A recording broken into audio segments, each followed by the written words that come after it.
Ciao a tutti Cubers, oggi mi sono arrivati un po' di cubi da Cubein. I cubi in questione sono 7, non perdiamoci in chiacchiere e cominciamo da questo. Questo è lo Slim Pyraminx della Z Puzzles. Come potete vedere sembra un Pyraminx, ma se andiamo a cambiare la prospettiva è un Pyraminx con solo uno strato. Gira sugli angoli e sulle punte, come un Pyraminx normale, ed è diciamo la versione del floppy cube sul formato Pyraminx. Il giro mi sembra buono, ha un sistema di click che blocca i pezzi sempre in posizione, non penso sia difficile da risolvere, provo a fare una solva al volo. Che dire, è un cubo semplice, che costa poco, secondo me vale la pena averlo nella propria collezione. Passiamo al prossimo. Eccoci qua col secondo cubo di questo unboxing. Questo è l'Horror Mirror 2x2. E in cosa consiste? Praticamente di base è un cubo Mirror 2x2 a cui è stato applicato questo pattern di sticker molto particolare che gli permette di avere due forme risolte. La prima è questa, con i colori mescolati e la forma però cubica. Questa invece è la seconda forma risolta, ossia la forma è completamente mescolata, ma se andiamo a guardare i colori sono corretti. Non avevo ancora nessun cubo con questo tipo di formato, di cui avevo già parlato in un vecchio unboxing, ve lo lascio qua sopra se volete recuperarvelo, e devo dire molto figo. Il cubo gira veramente molto bene, fluidissimo, credo me l'abbiano lubrificato prima di spedirmelo, ma bando alle ciance e passiamo al prossimo cubo. Questo è il Magic Clock versione mini della Shengshu. Molti di voi avranno già presente la versione classica del clock, la Shengshu ne ha fatto uscire altre due, la versione mini e la versione più grande, che prenderò in futuro. E come funziona? Ci sono questi pulsanti, questi pin, che in base alla loro combinazione possono essere abbinati a queste rotelle per far girare gli orologi. Per essere risolto questo rompicapo deve avere tutti gli orologi risolti sia da un lato che dall'altro. Allora mi sembra di capire che dove i tasti sono alzati si muovono tutte le lancette, quindi se ad esempio andiamo a abbassare questo tastino qua e giriamo queste, si muovono tutti gli orologi collegati ai tasti tirati su. Se invece proviamo a girare l'orologio col tastino premuto, si muove solo lui. Io avevo già un clock che gira veramente molto male, invece questo ha i tastini che girano che è una meraviglia, cioè si premono con una facilità estrema e anche le lancette sono veramente molto scorrevoli. Sembra veramente molto interessante, non vedo l'ora di cimentarmi in questi giorni nella risoluzione di questo rompicapo e direi di passare al prossimo. Eccoci qua al quarto cubo di questo unboxing. Questo è il Super 3x3x3 della Wheat Eden. Questo cubo è un 3x3 versione crazy su due facce, sulla faccia bianca e sulla faccia gialla. Se proviamo a girarlo, il centro rimane fermo e l'esterno del cerchio ruota, sia sopra che sotto. Se andiamo a girare una faccia superiore vediamo come il centro centrale rimanga fermo e quello esterno sia quello che poi effettivamente va a muoversi. Cubo veramente molto interessante, non vedo l'ora di provarlo nella solve. Intanto vi dico, il giro è molto buono, gira veramente molto bene.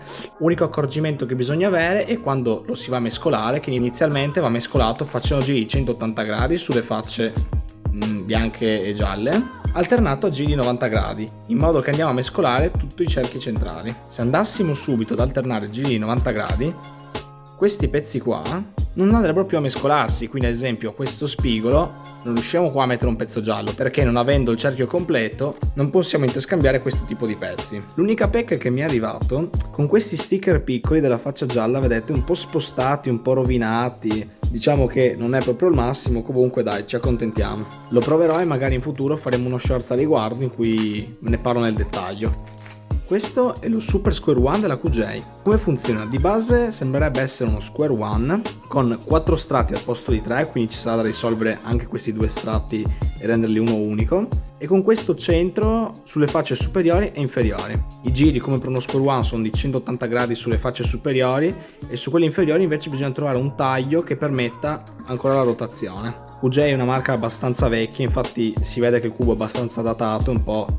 Sì, diciamo che il cubo è un po' vecchiotto, ma conoscendo il brand sapevo mi sarebbe arrivato un cubo, diciamo, un po' trasandato, ecco. Però era un rischio che ero pronto a correre per avere questo cubo in collezione.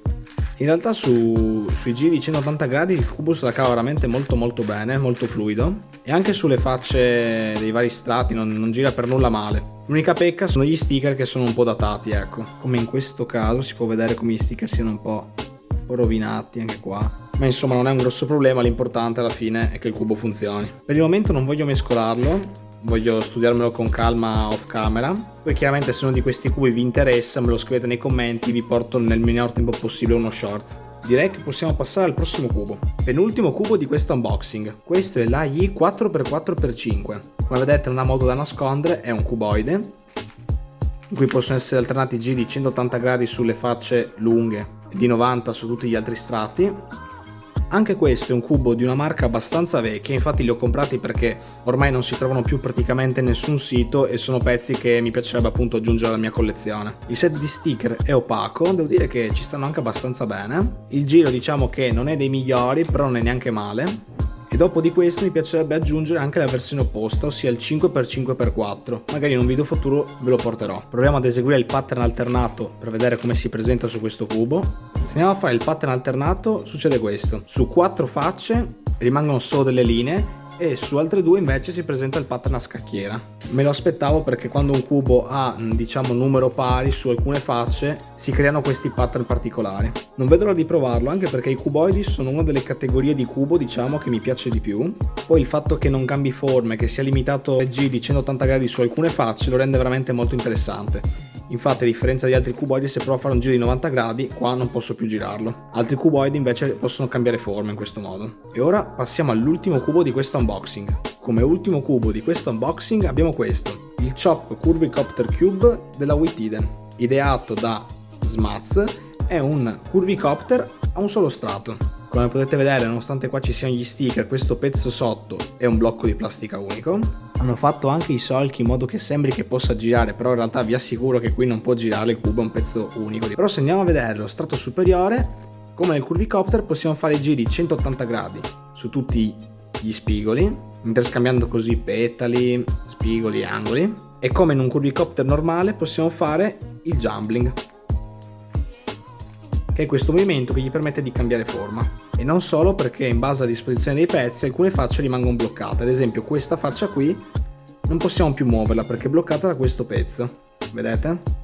Cubo veramente molto figo che ci tenevo a avere nella mia collezione. Negli anni ho fatto anche un po' fatica a trovarlo, vi dico la verità, perché ogni volta che lo trovo poi finisce sold out. Il cubo gira abbastanza bene e penso che si possa risolvere come lo strato finale di un curvicopter. L'unica cosa che mi mette in dubbio è il fatto che non si possa fare un jumbling da entrambi i lati, perché vedete il cubo si blocca così.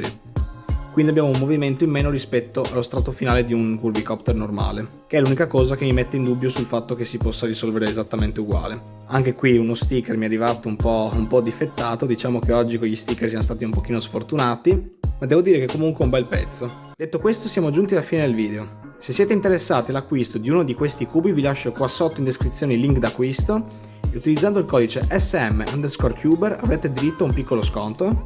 Vi invito ad iscrivervi, lasciare un mi piace e commentare con sotto nei commenti con quale cubo vi è piaciuto di più tra questi. E detto questo ci vediamo al prossimo video.